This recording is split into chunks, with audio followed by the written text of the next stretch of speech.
Hello नमस्कार my all friend all student, कैसे हैं आप सब। आशा विश्वास पूर्ण उम्मीद है मस्त होंगे, स्वस्थ होंगे, जहाँ पे भी होंगे अपनी पढ़ाई को निरंतर कर रहे होंगे। हो चुका आगाज़ रण का, युग बदलने की तैयारी, जीत उसी की होगी जिसका संघर्ष है जारी। जो बच्चा सही दिशा में मेहनत का पसीना बहाएगा निश्चित ही मैदान जीत कर ले जाएगा। मैं आशीष आपके अपने यूट्यूब चैनल फिजिक्स बाय आशीष सर में दिल खोल कर स्वागत करता हूँ। आइए बात करते हैं कक्षा 10th की, और हम लोग 5 से 6 लेक्चर कर चुके हैं, जिसमें पहले चैप्टर की लगभग कहानी हम लोग समाप्त करने की ओर हैं। जिन बच्चों ने वीडियो नहीं देखा है वो जाके डिस्क्रिप्शन में देख सकते हैं, आपके पास सारे वीडियो मौजूद हैं जो अभी तक हम लोगों ने पढ़े हैं। आज जो बेहद इम्पोर्टेंट टॉपिक हमारे सामने है जिसका नाम है दर्पण सूत्र, मिरर फार्मूला, ये कहीं ना कहीं एग्ज़ाम की दृष्टि से बहुत ज़्यादा महत्वपूर्ण हो जाता है, क्योंकि इस फार्मूले के आधार पर हमारे पास बहुत सारे न्यूमेरिकल्स क्वेश्चन पूछे जाते हैं जो कहीं ना कहीं हमारे लिए बहुत महत्वपूर्ण होते हैं। ठीक है, तो आज हम इसके बारे में डिस्कस करेंगे। इसके अलावा और जो भी वीडियोस आप देखना चाहते हैं वो आपके डिस्क्रिप्शन में पड़े हुए हैं, उनको आप देख सकते हैं आसानी से, और सारी चीज़ों को अपना क्लियर कर सकते हैं। ठीक है, चलिए आज जो हम बात करेंगे वो करेंगे दर्पण सूत्र की। दर्पण सूत्र क्या होता है? दर्पण सूत्र होता है अपने पास कि हम लोगों ने फोकस दूरी जान ली है क्या होती है, हम लोगों ने वस्तु की दूरी जान ली है क्या होती है, हम लोगों ने प्रतिबिंब की दूरी जान ली है क्या होती है। नहीं जानी है तो एक बार से रिवाइज करते हैं, फिर हम लोग आगे बढ़ते हैं।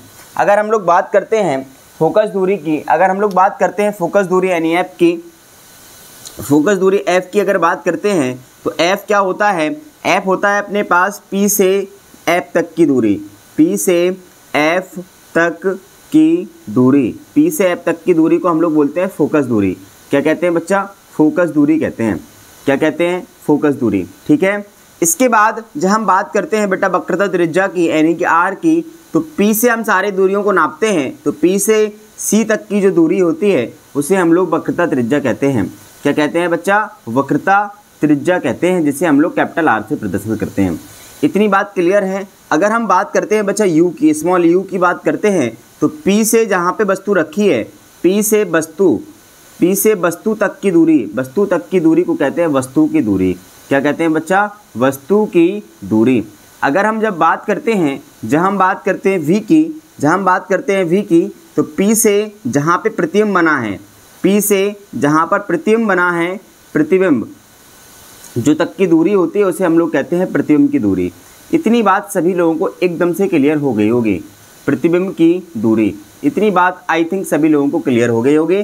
हम लोग ये भी जानते हैं बच्चा कि फोकस दूरी और वक्रता त्रिज्या में क्या संबंध होता है, इन दोनों का रिश्ता आपस में क्या कहलाता है। तो आप कहेंगे सर वक्रता त्रिज्या जो होती है वो फोकस दूरी की दोगुनी होती है। वक्रता त्रिज्या जो होती है वो फोकस दूरी की दोगुनी होती है। वक्रता त्रिज्या जो होती है वो फोकस दूरी की कितनी होती है? दोगुनी होती है। इसका यूज हम लोग करने वाले हैं इस दर्पण सूत्र में। ठीक है, सबसे पहले हम लोग दर्पण सूत्र निकालने के लिए अपने पास जो दर्पण सूत्र निकालेंगे वो आज निकालेंगे अवतल दर्पण द्वारा। किसके द्वारा बेटा? अवतल दर्पण द्वारा। अवतल दर्पण द्वारा हम लोग जानेंगे कि जो मिरर फार्मूला आता है वो क्या आता है। अच्छा, मिरर फार्मूला जो होता है जो हम लोग निकाल के आएंगे वो आएगा 1/f बराबर 1/u प्लस 1/v। ये अपना आने वाला है मिरर फार्मूला। तो इसको हमें ड्राइव करना है, कैसे आया है, क्या आया है। वैसे आपके सिलेबस में ये है नहीं, फिर भी हम एक बार कर ले रहे हैं इसको कि ये कहाँ से आया। 12th में हम लोगों को पढ़ने को बहुत आसानी से मिलेगा, लेकिन अभी हम लोग इसको अभी से जान ले रहे हैं। ठीक है बच्चा, अभी से इसको जान ले रहे हैं। अगर नहीं दिख रहा हो तो इसको हम यहाँ पे लिख दे रहे हैं थोड़ा सा, 1/u प्लस 1/v। ये होता है आपका दर्पण सूत्र। क्या होता है बच्चा? दर्पण सूत्र। चलिए, दर्पण सूत्र निकालने के लिए सबसे पहले तो हम बनाते हैं प्रतिबिंब और वस्तु रखते हैं। सबसे पहले हम क्या करते हैं? प्रतिबिंब बनाते हैं और वस्तु को रखते हैं। जब हम बनाते हैं अवतल दर्पण आपका, तो सबको पता है ऐसा दर्पण जिसका बाहरी पृष्ठ पर क्या हो बच्चा? पॉलिश हो, आंतरिक पृष्ठ से परावर्तन हो, ऐसा दर्पण जो बनता है उसे हम लोग कहते हैं बेटा अवतल दर्पण। तो बाहर साइड क्या करते हैं? इसमें पॉलिश कर दी जाए, बाहर साइड पॉलिश कर दी जाए, अंदर साइड से परावर्तन हो, तो इस तरीके का जो दर्पण तैयार होता है उसको हम लोग नाम देते हैं अवतल दर्पण। अवतल दर्पण जो होगा, दर्पण का जो मध्य बिंदु होता है उसे दर्पण का क्या कहते हैं? ध्रुव कहते हैं। दर्पण जिस खोखले गोले से काटा गया होगा उसका जो केंद्र होता है उसे हम लोग वक्रता केंद्र कहते हैं।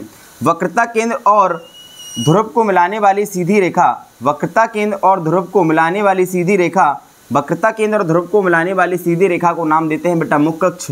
क्या कहते हैं? मुख्य अक्ष कहते हैं। और अगर हम बात करें P की, तो C और P के बीच में एक मध्य बिंदु होता है। C और P के बीच में एक मध्य बिंदु होता है जिसे हम लोग क्या कहते हैं बच्चा?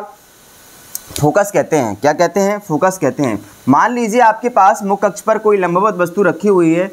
ये मान लीजिए आपके पास मुख्य अक्ष पर कोई वस्तु रखी है। क्या? ये AB क्या रखी है बच्चा? AB कोई वस्तु रखी है मुख्य अक्ष पर। इसका हमें प्रतिबिंब बनाना है। प्रतिबिंब बनाने के नियम हमारे पास 3 है बच्चा। पहला नियम ये कहता है कि अगर मुख्य अक्ष के समांतर आप कोई प्रकाशीय किरण को भेजते हैं तो वो परावर्तन के बाद हमेशा फोकस से होकर जाती है या फोकस से आती हुई प्रतीत होती है। दूसरा नियम ये कहता है कि अगर आपने प्रकाशीय किरण को मुख्य अक्ष के फोकस से भेजा या मुख्य अक्ष के फोकस की ओर भेजा तो वो परावर्तन के बाद मुख्य अक्ष के समांतर हो जाती है।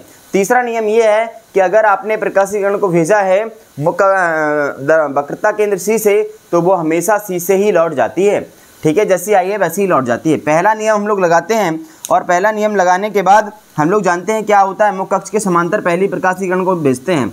जब मुख्य अक्ष के समांतर आप पहली प्रकाशीय किरण भेजेंगे तो जो प्रकाशीय किरण मुख्य अक्ष के समांतर भेजी जाती है वो हमेशा कहाँ से जाती है बच्चा? F से होकर जाती है। तो ये प्रकाशीय किरण आपकी F से होकर चली जाएगी। दूसरी प्रकाशीय किरण हम अगर C से भेज देते हैं, दूसरी प्रकाशीय किरण अगर हम C से भेज देते हैं तो हमें पता है C से जाने वाली जो प्रकाशीय किरण होती है बच्चा वो उसी मार्ग में वापस लौट जाती है। वो उसी मार्ग में कहाँ चली जाती है बच्चा? वापस लौट जाती है। तो ये हम देख पा रहे हैं कि इन दोनों ने एक दूसरे को इधर पे कट किया। हम एक देख पा रहे हैं कि इन दोनों ने इसको इधर पे कट किया तो इस पर मुख्य अक्ष के द्वारा डाला गया जो लंब होगा, इस पर मुख्य अक्ष के द्वारा डाला गया लंब होगा वो AB वस्तु का क्या होगा? प्रतिबिंब होगा, जिसको हम लोग मान ले रहे हैं क्या है ये? B' A' है। क्या है बच्चा? B' A' है। इतनी बात सभी लोगों को आई थिंक क्लियर हो गई होगी एकदम से। बोलो हाँ या ना? हाँ, इतनी बात सर क्लियर हो गई है। अब हम लोग क्या करते हैं? दूरियों को लिखने का प्रयास करते हैं। जब हम लोग दूरी लिखते हैं तो हमें पता है बच्चा सारी दूरियां P से नापी जाती हैं। जो मुख्य अक्ष के लेफ्ट साइड की दूरियां होती हैं उन्हें हम लोग नेगेटिव लेते हैं और P के राइट साइड की जो दूरियां होती हैं उसे बच्चा पॉजिटिव लेते हैं। P से F तक की दूरी अभी लिख के आए हैं हम लोग। क्या होती है? फोकस दूरी F से प्रदर्शित करते हैं। तो अगर हम इसको यहाँ से यहाँ तक अगर F लिख दें तो किसी को कोई भी परेशानी नहीं होगी। अगर हम कहें यहाँ पे प्रतिबिंब बना है तो प्रतिबिंब से P तक की दूरी प्रतिबिंब की दूरी कहलाती है, जिसको V से प्रदर्शित करते हैं। तो अगर हम यहाँ पे V लिख दें तब भी किसी को कोई भी परेशानी नहीं होने वाली है। अगर हम बात करते हैं C और P के बीच की दूरी, जैसे वक्रता त्रिज्या कहते हैं, अगर यहाँ से हमने C और P के बीच की दूरी R लिख दी तब भी कोई परेशानी किसी को नहीं है। अगर हम वस्तु जहाँ पे रखी है वस्तु से P तक की दूरी को अगर हम U लिख दें तो भी किसी को कोई भी परेशानी नहीं होने वाली है। बोलो इतनी बात सभी लोगों को क्लियर हो गई है क्या? बोलो इतनी बात सभी लोगों को एकदम से क्लियर होगी, कहीं पे कोई भी डाउट नहीं होगा। बोलो हाँ या ना? ठीक है। इसके बाद हम बात करते हैं कि हमने क्या किया। जो हमने किया है उसको हम लोग लिखते हैं। तो हमने सबसे पहले लिया एक अवतल दर्पण। क्या लिया बच्चा? अवतल दर्पण, जिसका हम लोग नाम ले रहे हैं MM'। माना MM' ये क्या है? अवतल दर्पण है। और ये यहाँ पे जो टकराई है इसको हम लोग कोई पॉइंट ले रहे हैं। मान लीजिए हमने इसको ले लिया R। क्या ले लिया बच्चा? R। और इस पर एक हम लंब डाल दे रहे हैं, इस पर एक लंब डाल दे रहे हैं RS। क्या डाल दिया? RS एक लंब डाल दिया। ठीक है बच्चा, मुख्य अक्ष पर एक RS लंब डाल दिया। तो हम लोगों को जो लिखने का प्रोसेस होता है वो जो हम लोग लिखते हैं पूरी फिजिक्स में, वो हम रटने वाली कोई भी हमारे पास समस्या नहीं होती है। हमें समझना होता है कि हमने क्या क्या किया है, उसी चीज़ को हम लोगों को लिखना होता है। तो हमें क्या लिखना होगा? MM' एक अवतल दर्पण है जिसका ध्रुव P है, फोकस F है और वक्रता केंद्र कितना है? C है। ठीक है। उसकी मुख्य अक्ष पर एक वस्तु रखी है क्या? AB। उसकी मुख्य अक्ष पर एक वस्तु रखी है AB वस्तु रखी है। बिंदु A से चलने वाली प्रकाशीय किरण मुख्य अक्ष के समांतर जाती है तो वो फोकस से होकर चली जाती है। दूसरी किरण A से जाती है तो वो C से जाती है। A से होती हुई C से जाती है तो C से जाने वाली प्रकाश किरण C से ही लौट जाती है। ये दोनों प्रकाशीय किरणें एक दूसरे को बिंदु A' पर काटती हैं, जहां मुख्य अक्ष से डाला गया जो लंब होगा B', वो क्या होगा? वस्तु का प्रतिबिंब होगा। ठीक है बच्चा। इसके बाद हम लोगों ने दूरियां लिखी हैं। इसके बाद जो A से जाने वाली प्रकाशीय किरण R है, R से मुख्य अक्ष पर डाला गया जो लंब है RS एक लंब डालते हैं। इसके बाद P से लेके F तक की दूरी फोकस दूरी होती है। P से लेके F तक की दूरी क्या है? फोकस दूरी है यानी कि इसको हम लिख दे रहे हैं PF। क्या लिख दे रहे हैं बच्चा? PF बराबर हो गया F। क्या हो गया? F। वो भी किसका बच्चा? माइनस का, क्योंकि लेफ्ट साइड है। इसके बाद जो दूरी है दूसरी वाली वो क्या है? PB डैश, वस्तु प्रतिबिंब की दूरी, तो इसको क्या लिखेंगे? माइनस का V।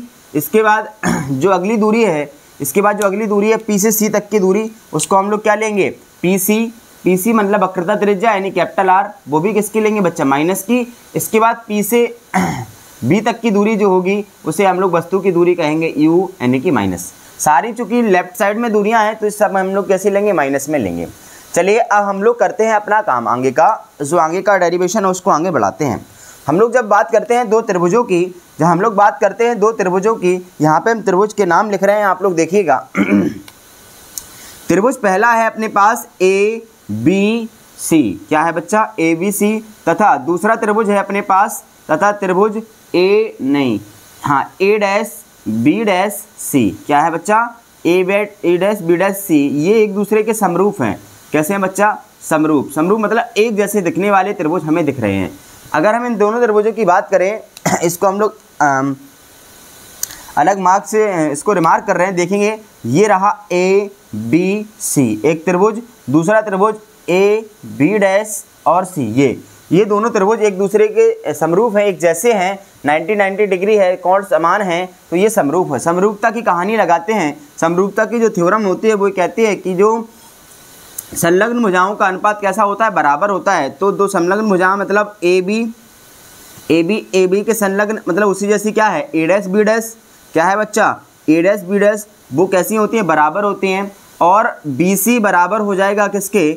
BC बराबर हो जाएगा आपका B डैश C के। कहाँ से हो जाएगा? B डैश C के बराबर हो जाएगा। इतनी बात सभी लोगों को आई थिंक एकदम से क्लियर होगी। इसको हम समीकरण पहला दे रहे हैं, इसको इक्वेशन दे दी हमने पहली, ठीक है। इसके बाद थोड़ा सा और बढ़ाते हैं। अब हम त्रिभुज दो फिर से लेते हैं। पहला त्रिभुज ये रहा आपके सामने, एक है RSF और दूसरा ये रहा ये वाला। तो इनको हम लोग ले रहे हैं RSF को ले रहे हैं। तो त्रिभुज RSF तथा त्रिभुज A dash B dash F में समरूप है। ये कैसे हैं बेटा? समरूप हैं। इसमें भी हम लोग समरूपता की कहानी लगाएंगे। इसलिए क्या हो जाएगा बच्चा? इसलिए वहाँ पे RS upon A dash B dash, RS upon A dash B dash equal हो जाएगा RF upon B dash F। ठीक है बच्चा? B dash F। देखिए ये वाली भुजा अपॉन ये वाली भुजा, ये वाली भुजा अपॉन ये वाली भुजा, ऐसे पहले वाले में ये वाली भुजा अपॉन ये वाली भुजा इक्वल टू ये वाली भुजा अपॉन ये वाली भुजा। ठीक है बच्चा? इसके बाद हम बहुत आसानी से देख पा रहे हैं बच्चा कि जो RS है और जो AB है वो कैसे हैं? एक दूसरे के बराबर है कि नहीं है? अगर हम देख पाएँ तो हमें ये दिख रहा है कि जो RS है वो किसके? AB के बराबर है। तो हम यहाँ पे लिख भी सकते हैं, चूँकि RS बराबर है क्या? AB, है कि नहीं है? तो RS की जगह पे अगर हम यहाँ पे AB शिफ्ट कर दें तो AB बराबर A dash B dash RF upon B dash F हो जाएगा कि नहीं हो जाएगा बच्चा? इसे समीकरण इक्वेशन सेकंड दे रहे हैं। यहाँ पे कोई दिक्कत आपको परेशानी नहीं होगी, यहाँ तक आपको कोई भी दिक्कत परेशानी नहीं होगी। बोलो हाँ या ना? ठीक है सर। इसके बाद हम क्या करते हैं? इन दोनों इक्वेशन को इक्वल कर रहे हैं। देखो ये LHS और ये LHS दोनों बराबर हैं। इक्वेशन फर्स्ट और second, equation first and second से क्या हो जाएगा बच्चा? LHS बराबर है तो RHS और RHS को हम बराबर कर दे रहे हैं। तो BC upon B dash C बराबर हो जाएगा RF upon B dash F। क्या हो जाएगा? R dash B dash F। इतनी बात सभी लोगों को आई थिंक एकदम से क्लियर हो गई होगी। बोलो हाँ या ना? ठीक है। आगे हम जब बात करते हैं और आगे बढ़ते हैं, जैसे ही थोड़ा सा आगे बढ़ते हैं तो हम और भी सारी चीज़ों को डिस्कस अभी करने वाले हैं। चलिए जहाँ हम बात करते हैं इन दोनों की, तो हमारे पास एक छोटी सी कहानी और होती है, उसको हम लोग समझने का प्रयास करते हैं। अगर ये जो दर्पण है, ये जो एक हमें जो पॉइंट याद रखना वो ये जो दर्पण है अगर ये बहुत छोटा हो, कैसा हो बच्चा? दर्पण का जो द्वारक है वो बहुत छोटा हो, तो जो R है, जो S पॉइंट है वो P पर हो जाएगा। कहाँ हो जाएगा बच्चा? P पी पर हो जाएगा। यदि दर्पण का द्वारक कैसा हो, छोटा, दर्पण का द्वारक बहुत छोटा हो, कैसा हो बच्चा, बहुत छोटा है हो, छोटा हो तो एस बिंदु पी पर होगा, एस बिंदु पी पर होगा। कहाँ होगा बच्चा, एस बिंदु पी पर होगा। इसलिए जो आपका एफ एस है वो क्या हो जाएगा, आपका एफ पी हो जाएगा। क्या हो जाएगा बच्चा, एफ पी। इसलिए अगर हम यहाँ पे देखें आर एफ एस, सॉरी एक मिनट, आर एफ कहाँ है, आर एफ नहीं है भैया, ये आर एफ नहीं है, ये आर एस है। क्या है बच्चा, आर एस अपॉन ए डैश बी डैश और आर एस ही है। ये क्या है, आर नहीं है, ये एफ एस है। क्या बच्चा, एफ एस है ये, सॉरी ये एफ एस है। क्या है बच्चा, एफ एस। ये आर एफ नहीं है, ये क्या है, एस एफ है। क्या है बच्चा, एस एफ है। ठीक है, ये एस एफ है, सॉरी बच्चा इसको आप सही कर लीजिए, ये एस एफ है। देखिए ये वाली जो दूरी है, ये वाली जो दूरी है वो आपकी एफ एस ही तो है ये वाली, इसलिए हमने इसको एफ एस ही लिखेंगे। अगर हम इसमें देखते हैं, इसलिए क्या हो जाएगा, यहाँ से देखिए b c upon b dash c बराबर हो जाएगा आपका r f upon b dash f. क्या हो जाएगा, बी डैश एफ। ठीक है बच्चा, बी डैश एफ। और आर एफ की जगह पे क्या शिफ्ट करना है अपन को, आर एफ नहीं, सॉरी फिर से हमने आर एफ लिख दिया, एस एफ है ये, सॉरी यहाँ पे भी सही कर लीजिए, एस एफ। तो एस एफ की जगह पे क्या लिखेंगे, एफ पी। क्या लिख देंगे बच्चा, एफ पी। ठीक है, हम लोग कर रहे हैं दूरियों को निपटारा। क्या कर रहे हैं बच्चा, दूरियों का निपटारा करने का मतलब ये है कि हमें बी सी निकालना है, ये वाली दूरी हमें फाइंड करनी है। तो ये वाली दूरी कैसे फाइंड होगी, इस पूरे में से अगर आप इतना घटा दोगे तो आपको BC मिल जाएगी कि नहीं मिल जाएगी। इसका मतलब ये है कि BC की जगह पे हम लोगों को शिफ्ट करना होगा BP माइनस CP। ठीक है बच्चा, इसके बाद अगर हमें निकालना है B डैश C यानी ये, तो हमें क्या करना होगा, CP में से सब्ट्रैक्ट करना होगा B डैश P। ठीक है, इसके बाद FP तो अपन को पता ही है, FP तो हम जानते ही हैं। और B डैश F अगर निकालना है, B डैश F मतलब इतना, अगर इतना चाहिए तो क्या करना होगा, आपको करना होगा B डैश P में से घटाना होगा FP। क्या घटाना होगा बच्चा, FP। ठीक है, इसके बाद हम लोग वैल्यूओं को पुट करते हैं, BP ये रही, BP क्या है, माइनस का U है, ये रख दिया। CP की बात करते हैं, ये रही CP, माइनस का R, माइनस माइनस क्या हो जाएगा, प्लस का R हो जाएगा। ठीक है बच्चा, ये माइनस है और वहाँ पे भी माइनस है तो प्लस हो जाएगा। फिर से CP रखेंगे तो R फिर से रखेंगे। B डैश P की बात करेंगे अगर, B डैश P ये रही तो माइनस का भी है, माइनस माइनस फिर से प्लस क्या हो गया, V is equal to PF क्या है, F, PF क्या है, F और B डैश P ये रही, B डैश P ये रही तो माइनस का V, माइनस ये है FP, फिर से क्या है FP मतलब F का मतलब है फिर से माइनस माइनस प्लस का F। ये हो गया कि नहीं हो गया बच्चा। चलिए अब हम लोग क्या करते हैं, चूंकि R बराबर क्या जानते हो आप, R बराबर जानते हो 2F। क्या जानते हो, 2F। तो इसलिए क्या हो जाएगा, ये माइनस का U प्लस का 2F upon 2F plus V बराबर F अपॉन माइनस का V plus F cross multiply. क्या हो जाएगा, माइनस का U plus 2F bracket minus का V प्लस का F is equal to F into 2F plus V, ये रही। मल्टीप्लाई कराते हैं, U का V में minus minus plus U V, यहाँ कराते हैं तो माइनस का UF, फिर इसका इसमें कराते हैं तो माइनस का 2FV, इधर कराते हैं तो प्लस का 2F square is equal to, इसका कराते हैं तो 2F स्क्वायर प्लस का F वी, क्या हो जाएगा एफ वी।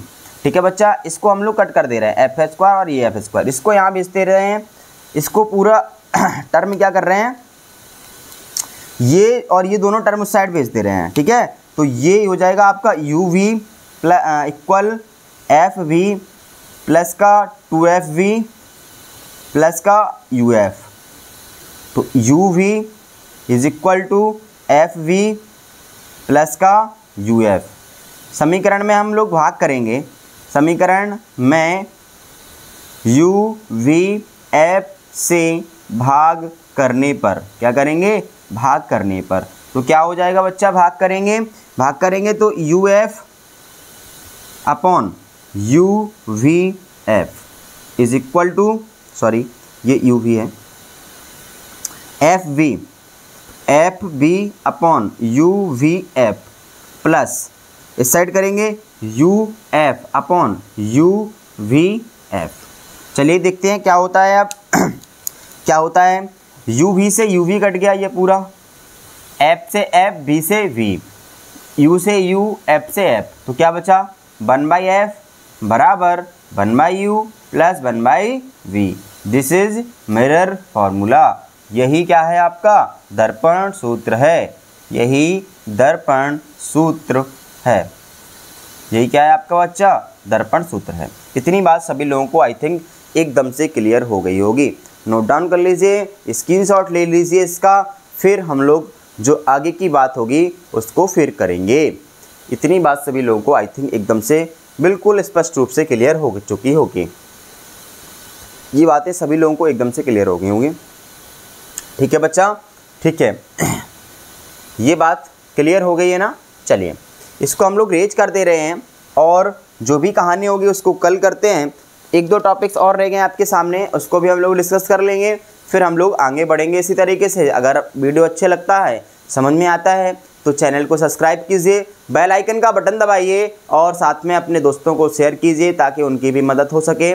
छोटे बच्चों से प्यार कीजिए, बड़े लोगों का सम्मान कीजिए, अपना व्यक्तित्व इस तरीके से विकसित कीजिए कि लोग आपके साथ रहना पसंद करें। Thank you so much, all the best.